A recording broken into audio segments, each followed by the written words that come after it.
So today we will study chapter 5, which is Arithmetic Progression.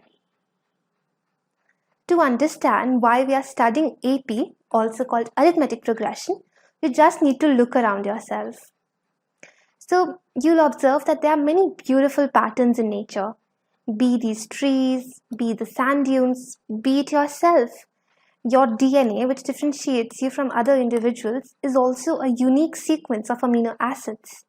Everything around nature is having symmetry. Everything. You are blessed with a pair of eyes, a pair of ears, etc. So everything is having a pattern. Nothing is random. So we need to identify such patterns in mathematics as well. And if yes, then how can we make use of them to make predictions? Let's understand this via a fun activity. So here I've given you some lists. All you need to do is identify the pattern in them and then predict the next two terms. Let's see how many of them you can guess correct. And for that you can pause the video if you want, and then we can solve them together. So talking about the first list or sequence, here we have multiples of 5, like 5, 10, 15, 20. But we are having alternating signs with them, like if this is plus, this is minus, plus, minus. So after 20, we should have 25. After 25, we should have 30.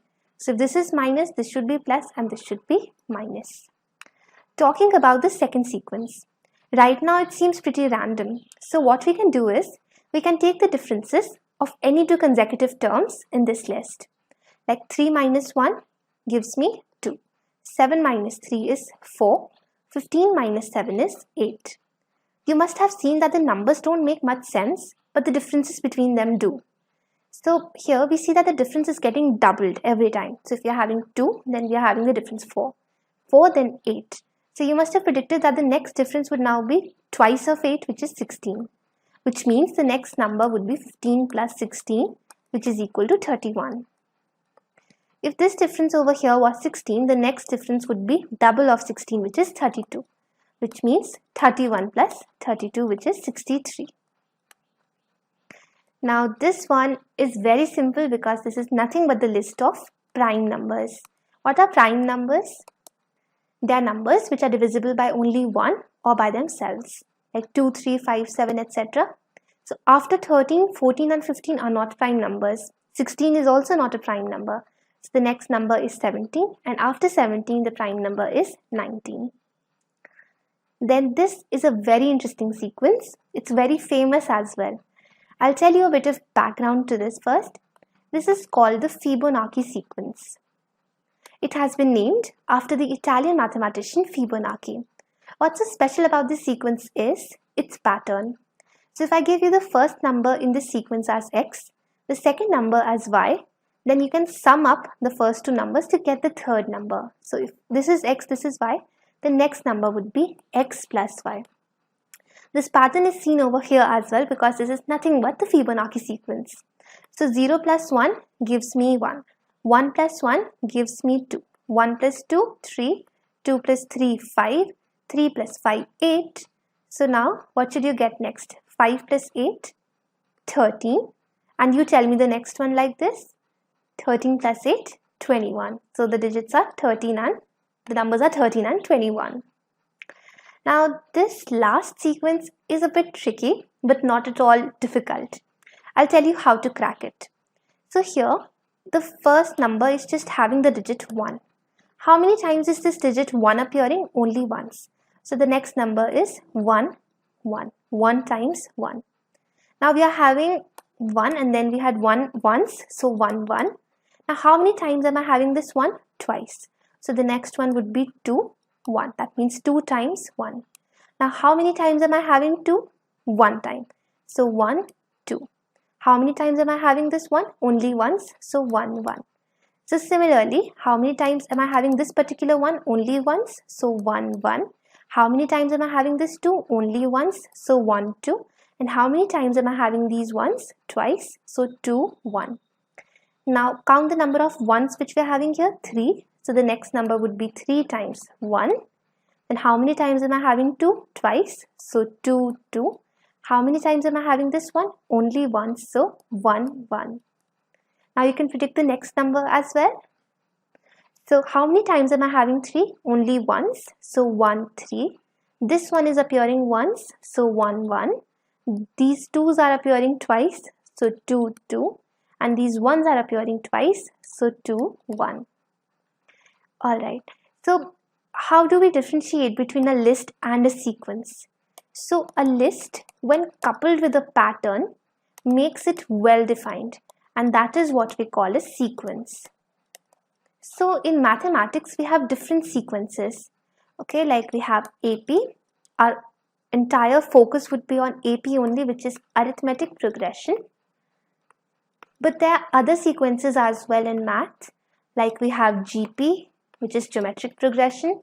We have AGP, which is arithmetico-geometric progression. But right now we'll be just focusing on this particular sequence. Now why are we studying sequences? Because they help us in two things. One is to analyze data, then you can draw conclusions and even make predictions like we did here, right? So now what is an arithmetic progression? So we just saw what a sequence is. So arithmetic progression is a sequence, and the pattern over here is that if you take the differences between any two consecutive numbers, it will be the same. Okay, so what's so special about them?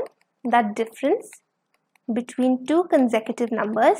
By consecutive here, I mean the two consecutive numbers in the list that has been provided to you. The difference between two consecutive numbers is constant.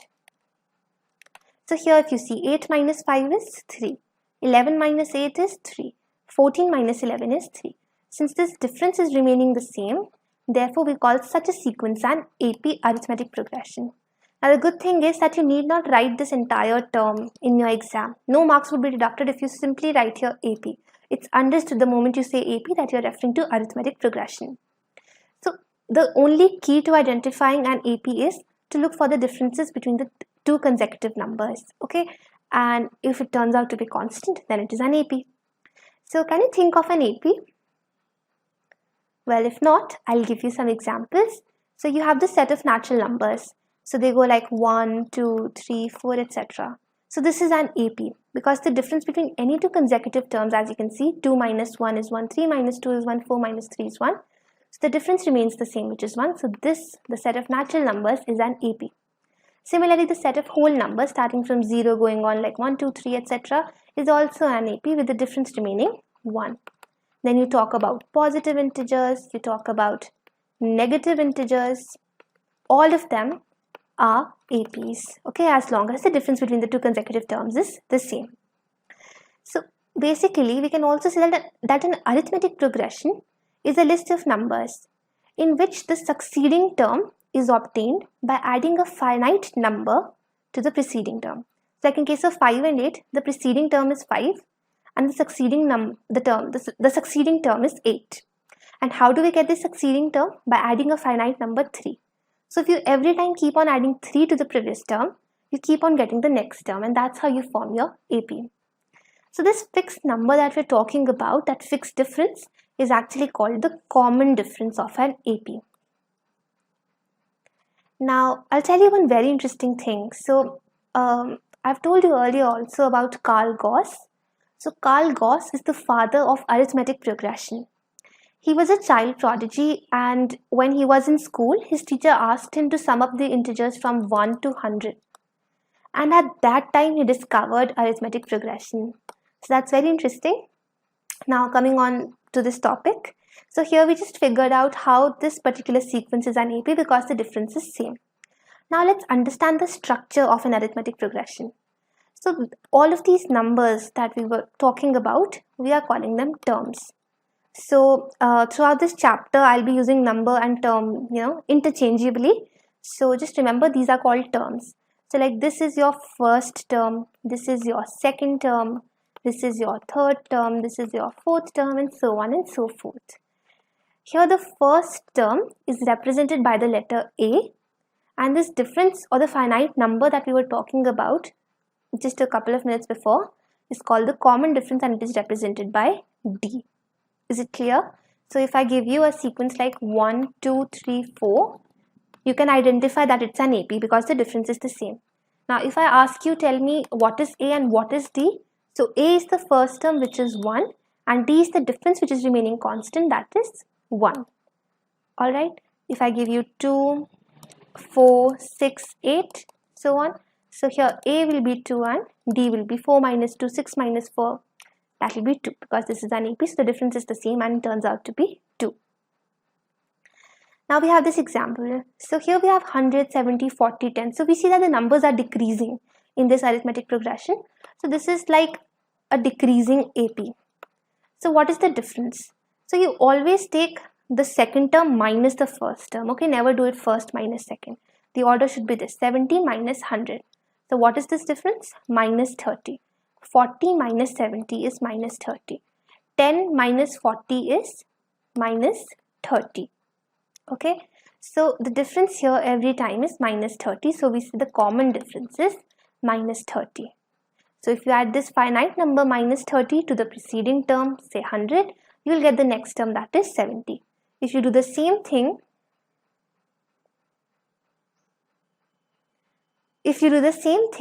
with the rest of the terms, you will be able to get your entire AP.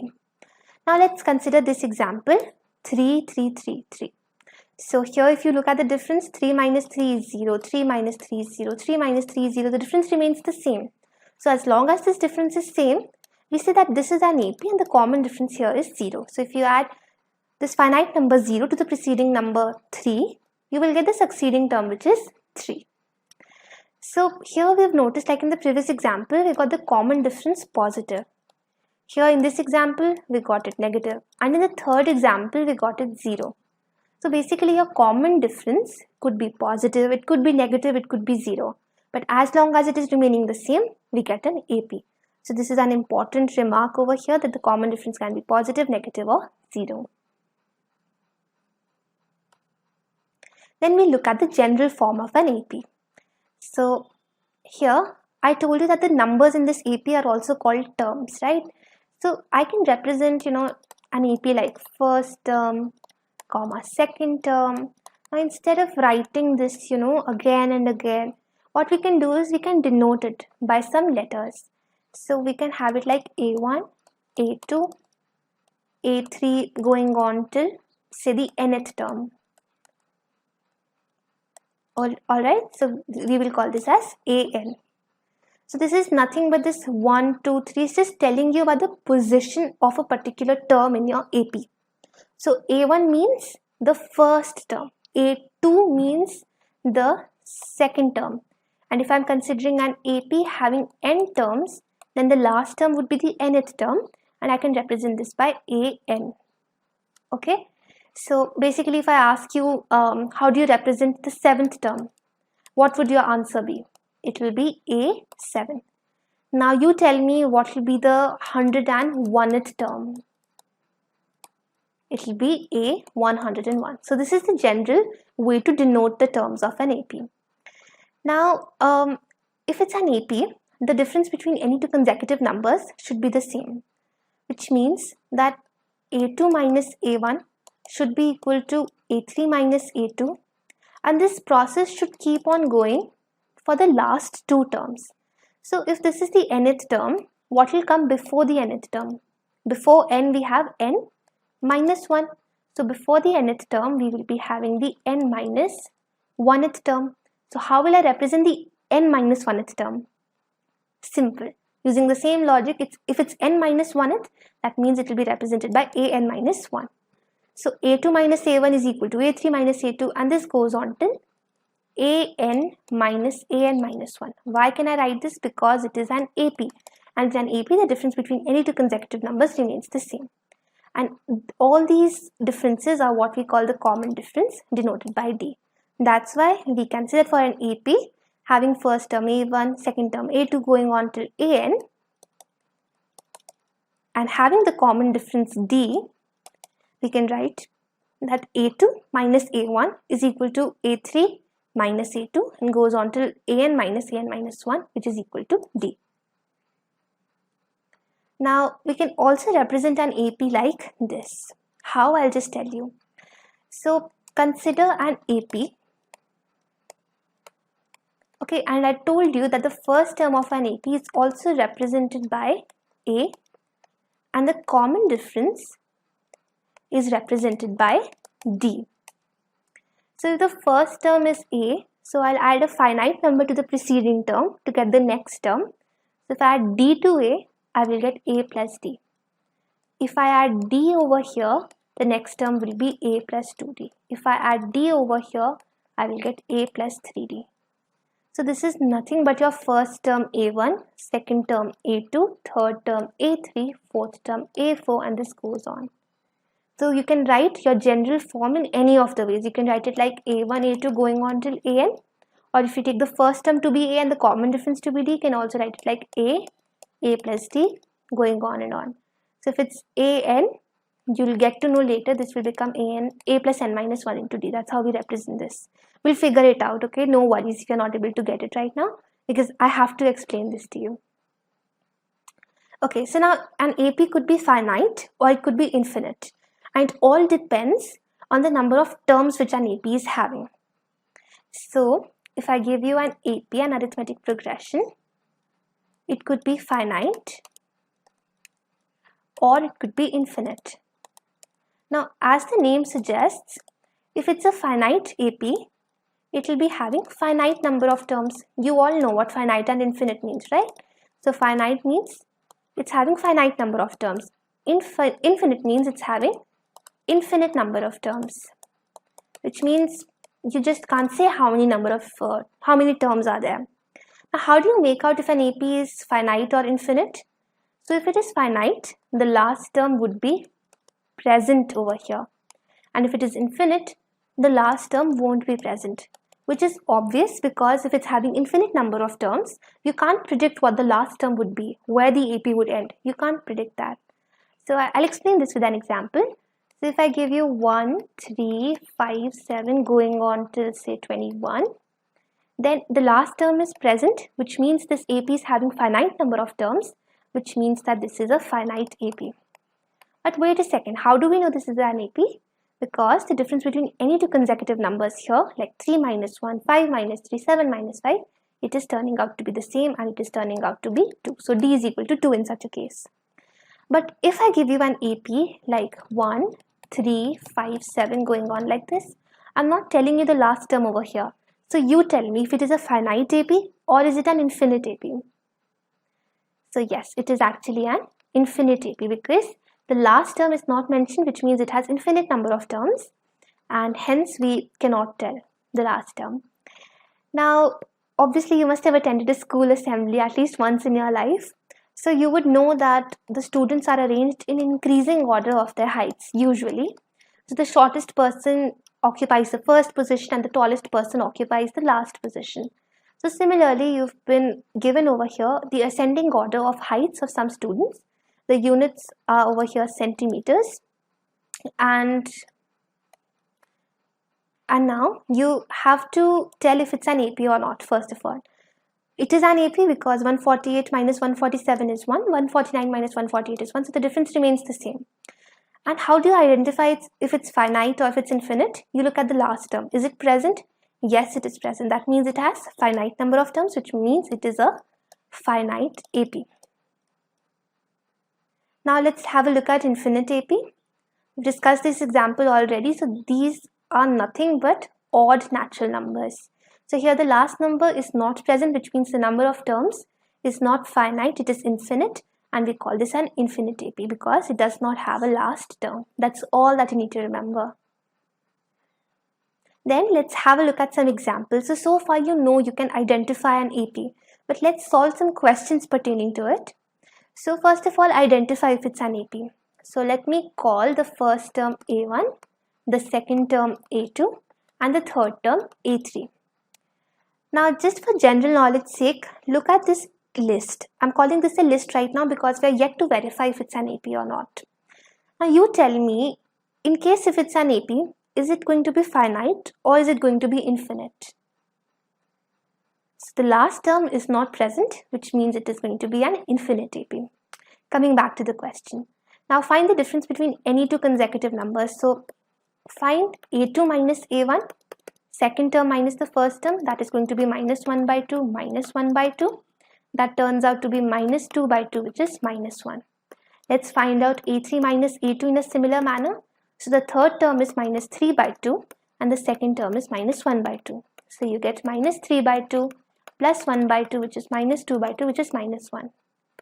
So since A2 minus A1 is turning out to be equal to A3 minus A2, which is actually equal to minus 1, so it means that yes, it is an AP. So if it's an AP, you have to tell me the first term. The first term is represented by A and that is over here 1 by 2. You also have to identify the common difference, the difference between any two consecutive terms.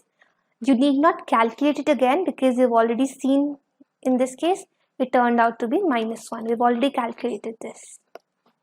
So it was a simple question. You had to identify if the given list is an AP and you had to just find out the first term and the common difference. Now here again we'll be identifying if the given lists are APs or not, and if yes, you have to write the next two terms. So let me call this A1, which means this is which term? The first term. This is A2, this is A3 and this is A4. Now find out A2 minus A1, A3 minus A2 and A4 minus A3. You know why we are doing this? Because we want to ensure that the difference is remaining the same between any two consecutive numbers. So this is 10 minus 4, which is 6. 16 minus 10 is what? 6 again. And 22 minus 16 is also 6. So we see that the difference is remaining the same. So you will write, since A2 minus A1 is equal to A3 minus A2 is equal to A4 minus A3 equal to 6. Therefore, yes, it is an AP. If it is an AP, you have to write the next two terms. So how do we get the succeeding terms in an AP? You add a finite number called common difference to the preceding term. So this is my preceding term A4, which is 24. Now I want to find out A5 and A6, which are my next two terms. Okay, so A5 would be obtained by adding a finite number D to the preceding term, which is A4. So that will be 22 plus 6 is equal to 28. So 22 plus 6, 28. Now without even using any formula, you will be able to guess that 28 plus 6, the next one should be 34. But the way of writing it would be that you are calculating the sixth term, A6. So the preceding term is A5, you add a finite number called common difference to it, and this becomes 28 plus 6 equal to 34. Let's do this question in a similar manner. The first step is to denote these terms. So this is first term, second term, third term and the fourth term. So you know you have to find out A2 minus A1, A3 minus A2 and A4 minus A3. Now let's see who calculates it first. So let's do it together.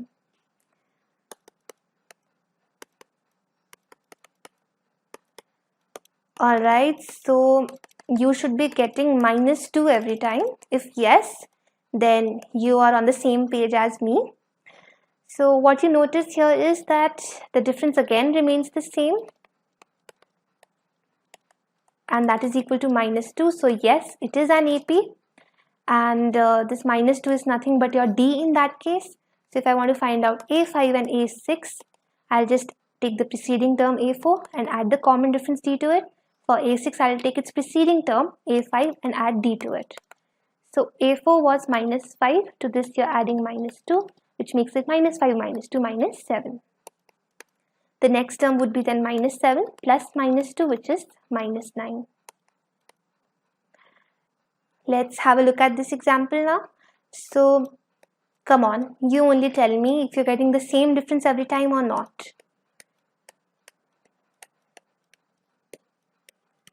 So you just calculate the differences between consecutive numbers as we have been so far. So in the first case, we're getting the difference 4. In the second case, you should be getting this difference minus 4. So need not calculate A4 minus A3, A5 minus A3, because looking at these two itself, we get to know that A2 minus A1 and A3 minus A2 are not equal. That means that the difference between consecutive numbers is not remaining the same, which means this is not an AP. If it's not an AP, we are not going to predict the next two terms also. Then just do it for this also. Call this A1, A2 A3, A4, A5, A6, this is A7, A8, having a lot of numbers in this example, and then A9. Let's see if it's an AP. So find out A2 minus A1, that is 1 minus 1 equal to 0. A3 minus A2 is also what? You tell me. 1 minus 1, 0. But what about A4 minus A3? That turns out to be 2 minus 1, which is equal to 1. So clearly the difference is not remaining the same every time.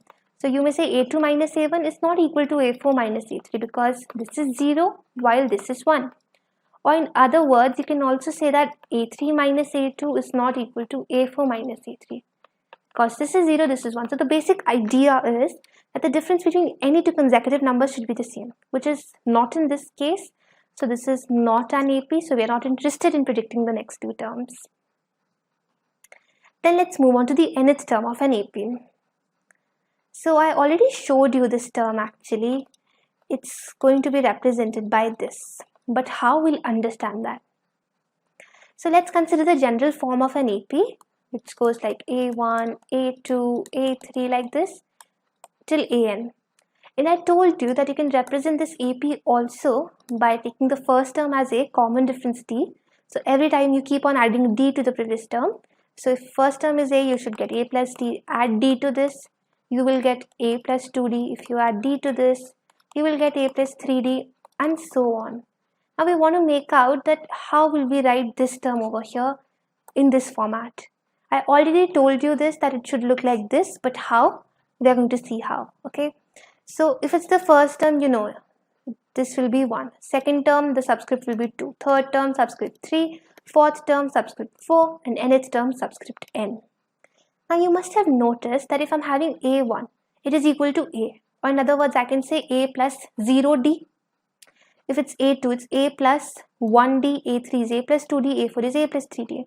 So every time, the way I'm writing my term is like A, D, in between I'm having a plus sign, and the coefficient of D is 1 less than the term position. Okay, so if I'm saying A1, it is A plus something into D, and that something will be 1 less. So 1 minus 1, 0. If I give you A2, it should be A plus something into D, and that something is 2 minus 1, which is 1. If I give you A3, it should be A plus something minus, okay, that gives you D into D. So what do you subtract from 3? You subtract 1 and you get 2 over here. So like this, if I ask you to tell me A7, will you be able to tell me? I told you it has to be a combination of A and D. In between you need to have a plus sign. And there should be some coefficient of D. To get that coefficient, you subtract 1 from here. So 7 minus 1, 6. Okay, so in this way you can find out anything. If I give you A99, it will be A plus something into D. That something will be 99 minus 1, that is 98. So with that logic in mind, if I give you AN, that is the nth term, it will be A plus something into D. That coefficient of D will be 1 subtracted from N, that is N minus 1. So this is the general term of an AP, the nth term, that is AN, which is equal to A plus N minus 1 into D. Now one thing that I would like to tell you here is that if I give you an AP, okay, it's having finite number of terms. Finite number of terms means it's a finite AP and the last term is mentioned. And let's say the number of terms in it are n. So it will look like A1, A2 going on till AN. Last term is present, this is a finite AP. So I can also represent this AN by L. L for last, so I can represent this by L. So both the last term and the nth term have the same formula. So if I say AN is A plus N minus 1 into D, so L is also equal to A plus N minus 1 into D. Just keep that in mind because we'll be requiring this when we solve the questions. So talking about questions, here we are with example number 3. So you have been given an AP, but I'm not convinced. I want to verify if it's an AP or not. So what do? You say this is the first term A1, this is second term, and this is the third term. Now you do this task for me, verify if it's an AP or not. You know how to do it. You are experts in it by now. So A2 minus A1 is 7 minus 2 and A3 minus A2 is 12 minus 7, both give us 5. So we can say that since A2 minus A1 is equal to A3 minus A2, therefore yes, it is actually an AP. Now if it is an AP, can you tell me the first term and the common difference which are represented by A and D respectively? So the first term A is actually 2 and every time the difference is turning out to be 5. So D is equal to 5. Now you've been asked the 10th term. So if third term is A3, second term is A2, how will you represent the 10th term? 10th term looks like A10. How do you find A10? It will be A plus something into D. What will that something be? 10 minus 1, which is 9. How are we getting this? Using the formula An is equal to A plus n minus 1 into D, where n is equal to 10.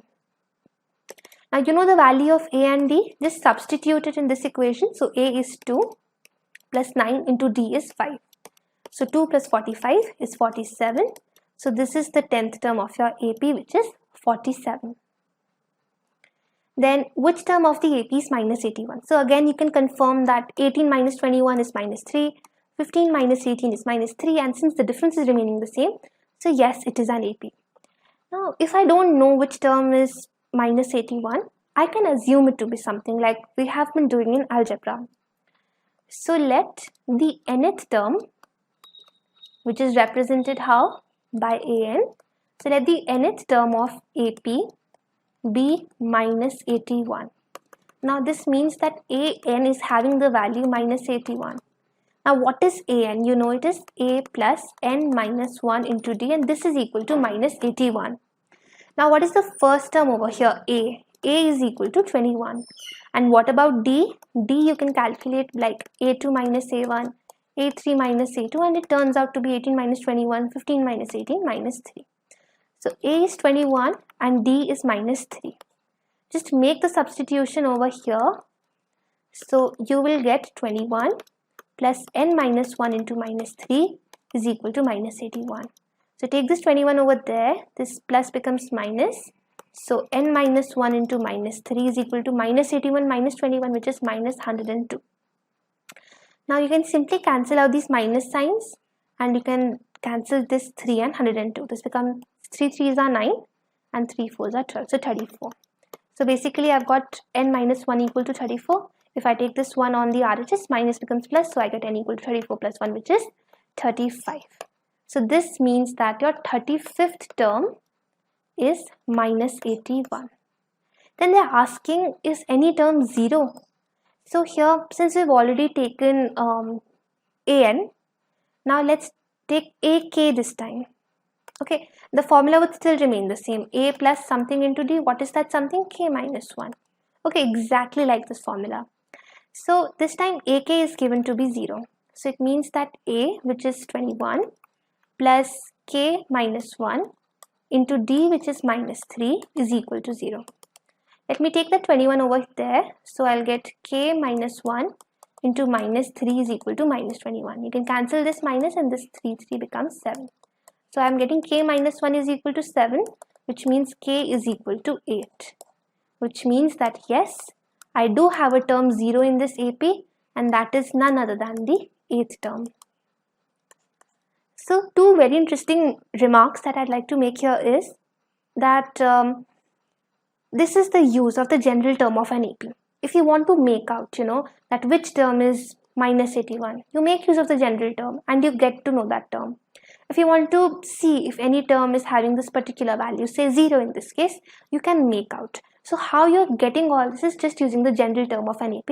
So it's of utmost importance. So make sure you understand this concept, like how we are getting this formula, or just remember this formula.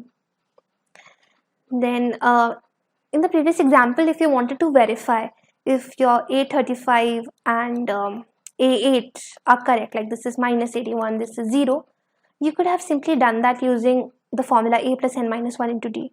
So A35 would have been A plus 34D, substitute A and D. A8 would have been A plus 7D. So you can verify your answer as well. Now focusing on example 5. So you have to determine an AP whose third term is 5 and seventh term is 9. So first of all, we can assume that AP to be, so let that AP be A1, A2 going on till AN. Alright. And let the first term be A, and an AP will obviously have a common difference. So let's take that to be D. Now we'll make use of the formula AN, that is the general term of an AP, and this is a plus n minus 1 into d. Using this, you can find out the third term. Third term means a3. And you want to also find out the seventh term, which means a7. So this will become a plus 2d. Okay, you can simply consider it like a plus something into d. That coefficient would become 3 minus 1. Or you can take it like an, where n is equal to 7, like in this case it will become a plus 7 minus 1 into d, which is 6d. Now we can say that a plus 2d is equal to a3. a3 is given to you as 5, and here a plus 6d, that is a7, is given to you as 9. So make this equation 1, make this equation 2. So if you can see, 1 and 2 are linear equations because the degree is 1 for both of them, but they're linear equations in two variables, a and d. So in that chapter I told you that there are 3 ways of solving such a system of equations. You can do that by elimination, you can do that by substitution, by cross multiplication. Choose any of the methods, but I would prefer using elimination, because in elimination we know that we are already having this term the same. So it will be easier to subtract and get rid of this variable a. So using elimination, I can, do 1 minus 2. So I'm subtracting the second equation from the first equation. So I'll just reverse the signs. So the a and a get cancelled. 2d minus 6d becomes minus 4d. 5 minus 9 becomes minus 4. And on solving, you're going to get d as 1. Now if you substitute this value of d in equation number 1, you will get a plus 2 into 1 is equal to 5. A plus 2 is equal to 5. And you will get a is equal to 3. But you didn't have to just find the common difference and your first term. You had to determine the AP. So how would you write your AP? So my AP can also be written like a plus d, a plus 2d, going on and on. So making use of that fact, the first term over here is 3. And then we'll have 3 plus 1, which is 4. Then you keep on adding 1, so you'll get 5, 6, 7, etc. We don't know where this AP will end, so let's make it an infinite AP only. So this is your answer.